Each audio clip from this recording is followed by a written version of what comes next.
So ఒక character iconic క్యారెక్టర్గా establish అయిపోయినప్పుడు ఆ కథ కూడా సేమ్ అయినప్పుడు ఛాలెంజెస్ చాలా ఎక్కువ ఉంటాయి దాన్ని ఎంటర్టైన్ చేయడానికి. అది కూడా అలాంటిది డైరెక్టర్ మారినప్పుడు ఆ డిఎన్ఏని ఎలా క్యాచ్ చేయగలడు కొత్త director?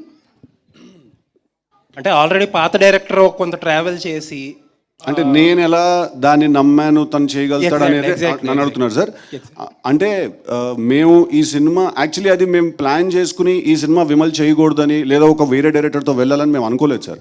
First project DJ Tillu 2 అనే సినిమా మనం చెయ్యాలి అని నాకు వంశన వాళ్ళు చెప్పినప్పుడు నాకే డైజెస్ట్ చేసుకోవడానికి కాస్త టైం పట్టింది సార్. బికాజ్ అది మళ్ళీ ఒకసారి తీసాము, చాలా బాగా ఆడింది. So again how to create that magic is a very big challenge, right? But మేము ఆ డెసిషన్ తీసుకునే టైంకి విమల్ వేరే దగ్గర కమిట్మెంట్ ఇచ్చేసాడు that he's going to do a film for them. ఆ టైంకి me and Malik were parallelly working on some other story, వేరే ఒక కథ చేద్దామని చెప్పి. సో అప్పుడు నేను Malik we had a conversation and we decided that you know తన సెన్సిబిలిటీస్ అవన్నీ కూడా అంటే ఇప్పుడు క్యారెక్టరైజేషన్లో పర్ఫార్మెన్స్ దగ్గరకు వచ్చేసరికి సమ్ వాటర్ క్యారెక్టరైజేషన్లో పర్ఫార్మెన్స్ దగ్గరికి వచ్చేసరికి probably it comes from me and all of that. But ఒక సెన్సిబిలిటీ ఉంటుంది కదా సార్, తను ఇలా మాట్లాడాలి, ఇలా బిహేవ్ చేయాలి, ఈ కథలో ఇలాంటి పాయింటర్స్ పడాలి అని. ఆ సెన్సిబిలిటీస్ అన్ని డిస్కషన్లో Malik also has the same sensibility. అందుకు we're comfortable going ahead with him sir. Okay, posters మీరు రిలీజ్ చేసిన పాటలు కానీ ట్రైలర్స్ కానీ టీజర్ కానీ చూసాక అనుపమ గారుని ఎలా ప్రజెంట్ చేస్తున్నారనే ఐడియా అందరికీ వచ్చేసింది. ఆబ్వియస్లీ కొంచెం ఆ రెస్పాన్స్ కూడా అర్థమవుతుంది మీకు.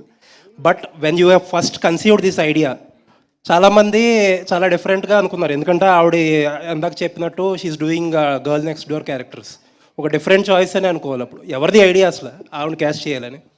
అంటే ఫస్ట్ ఒక క్యారెక్టర్ రాసుకున్నాం సార్ మేము. అప్పుడు ఎప్పుడు డిసైడ్ చేసుకోలేదు సార్ వీళ్ళనే పెట్టుకోవాలి లేదా అనుపమాని తీసుకుని ఇలాంటి క్యారెక్టరైజేషనే చెయ్యాలి అని అనుకోలేదు సార్. మేము ఒక క్యారెక్టరైజేషన్ రాసుకున్నాం సార్. అదంతా రాసుకున్న తర్వాత ఆ క్యారెక్టరైజేషన్కి కొన్ని రిక్వైర్మెంట్స్ ఉన్నాయి.